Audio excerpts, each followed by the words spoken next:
Hello my friend, welcome to another video. If this is your first time here, thank you for joining me. And if you're coming back again, I thank you so very, very much. So before I get started, I just wanted to say thank you to all that have subscribed to my channel recently because of a video I put out about 2 weeks ago, a little pour I did over a toilet tank. Well, that video, as of today, has almost 100,000 views. I cannot be more grateful, and I am just totally like shocked and humbled. I'm not used to attention, so it feels good for once, I will say that.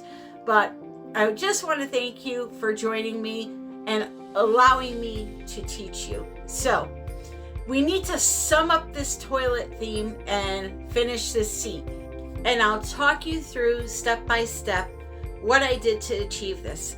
Very important. If you didn't see part 1, it will be in the description.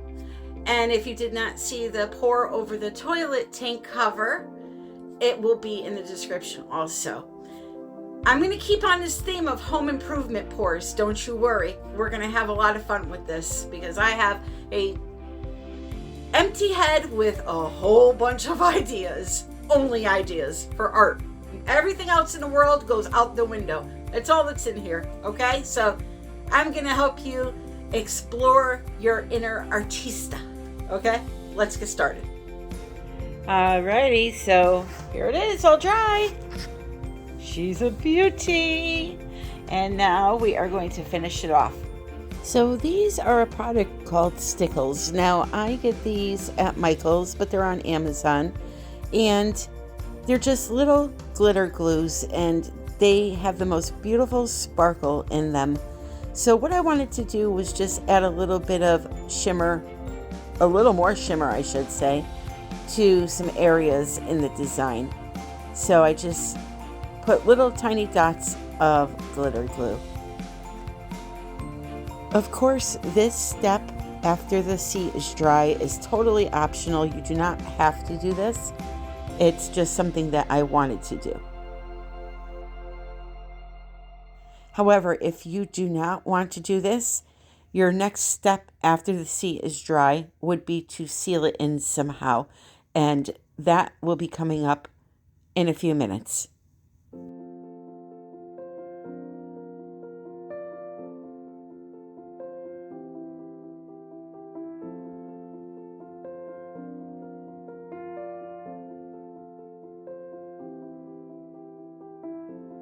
So I let those dry for about 2 hours, and now it's time for me to mix up resin. This is KS Liquid Art Ultra UV resin. It's a 2-part resin. You're going to add equal parts of both bottles to 1 cup and mix thoroughly for 3 to 5 minutes. You can also use varnish at this point if you are not a resin user. I like resin. It gives a beautiful gloss finish. So when you're mixing up your resin, you want to be sure to scrape the sides of the cup thoroughly, the bottom of the cup thoroughly, and then you also want to clean the stick off multiple times throughout the mixing process.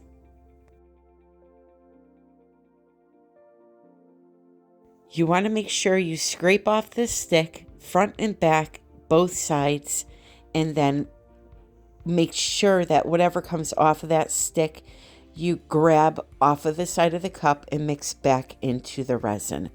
Now, to take care of the air bubbles you're going to have in your resin, you're going to need some type of heat source, either a torch or a heat gun.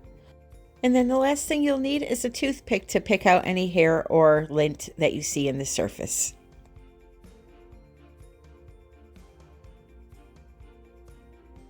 Before beginning to resin your surface, you need to make sure that the surface is free of any dust and anything else that may have landed on it while it was sitting out in the open elements. Now, I had already done that, but you want to take a rag or something and just dust it off quickly. So you're going to pour your resin in the center of the surface and slowly rub it over the entire surface, including the sides and the back. I find when spreading resin that using your hands does the job a lot better than using a brush or something like a silicone spatula. You're able to feel where the resin is, and therefore you're less likely to miss a spot.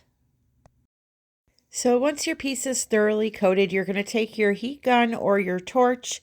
This is just a culinary torch that I use. It's in my Amazon shop. And you're going to pop your bubbles. Now, I prefer the torch because it can penetrate. But if you're going to use a heat gun, make sure that you go over the surface a few times, waiting about 5 minutes in between each time. Now is when we're going to look for any hair or dust in the surface, and we're going to put it away to dry overnight.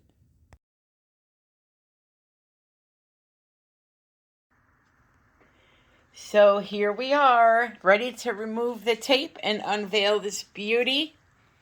Resin is all dry, and I am so excited to do this, so let's get right to it. The easy way to remove tape from anything that you have resined is to heat it up first with a heat gun and then peel it back slowly. So what I'm going to do first is just get it started underneath. Remove the cups.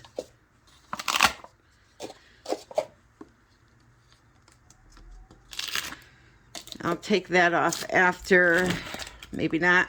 Guess I'll do it now. Just going to start getting some of this bottom tape off to make my life a lot easier. And you can see here, you can see here how the resin drips attached to the tape. So when you heat it up, they're going to peel right off with the tape. Never use a torch to heat up your drips. You can burn your work. I'll also let you know that clear packing tape that I had put on this first before the masking tape really worked well to keep the paint from places it shouldn't be. To heat up an area, just pass over it a few times with the heat gun. Do not stay in one spot with the heat gun. You'll burn your work. Just slide back and forth with your gun and heat up the tape and peel it off.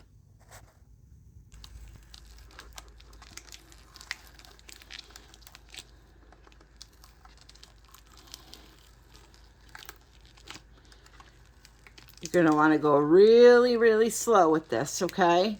Because you don't want to rip it. So if it peels uneven, leave that spot. We'll go back with an X-Acto blade and cut that area right there to peel it off straight. But take your time with it. You'll get there. So I'm just using an X-Acto knife to peel at the tape or cut at the tape where it's giving me a hard time peeling off. This way it won't rip, and I don't take the risk of leaving a jagged edge.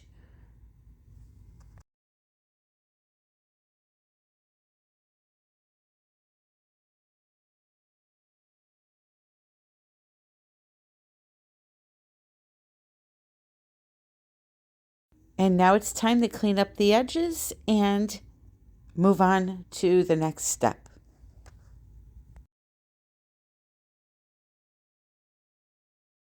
So I recommend, if you want to do this and you have the option of doing it on wood versus plastic, I highly recommend doing it on wood instead, so you can skip this next step. But like I said, kiddo wants plastic for some reason, so she got plastic, so we're going to make it work. So you can use something like a Crazy Glue, Gorilla Glue, E6000 works great on plastic, and they dry clear, so you're not going to see it, and you're not going to be plastering it on. All you're going to do is lightly seal in this edge with a paintbrush, okay? Not drip it on or anything like that. Just put some on a brush and just seal that edge to make it permanent, and it'll be fine. So I'm going to use the E6000. I like that one the best. But as I said, crazy glue will work too. Just don't use anything like school glue or, you know, the glitter glue I used over here. It won't work for something like this. You need a real bonder. So I'm just going to put some in a cup and I'm just going to hand paint it on.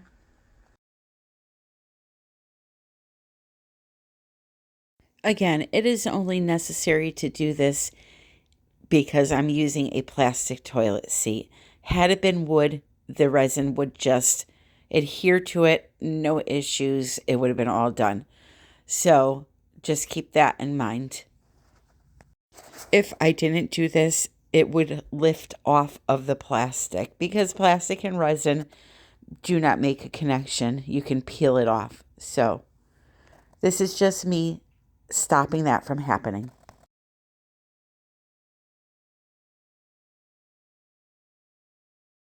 Here we are, all done.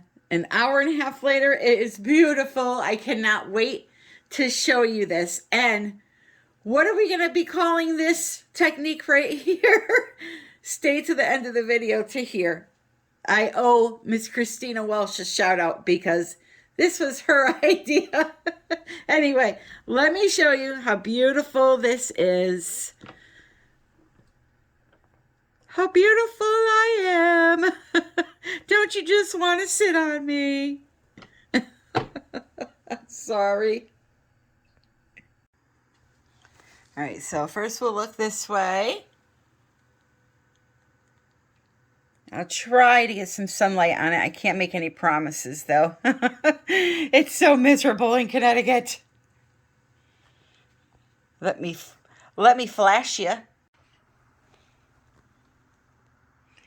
Now you'll see all the sparkle.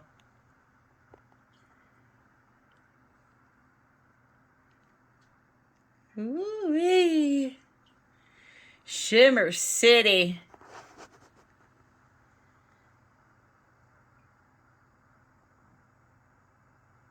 Wow, look at this outer edge of the leaf here. It is twinkling for sure. I love the little tips. Oh, they're so cute.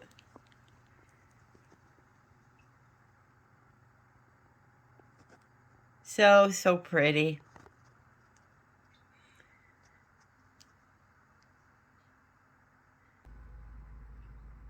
Lay glitter shitter.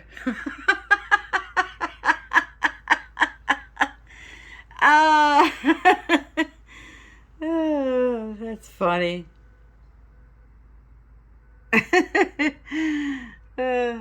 I crack myself up, I tell you.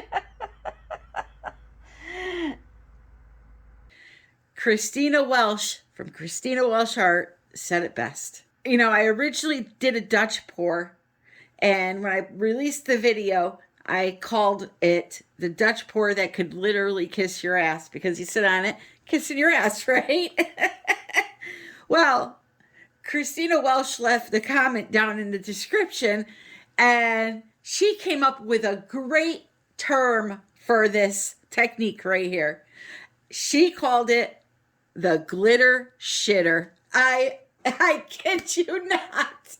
It's the best thing ever. I mean, too bad the word shitter is so dirty, but I mean, I love the glitter shitter. There you have it, my glitter shitter.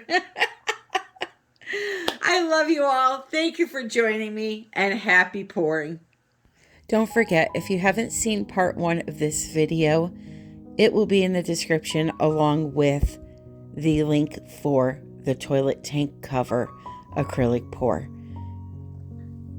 Also in that same description are links to all of my social media platforms that you can follow me on, and coupons to save you some cash on products that you love to use.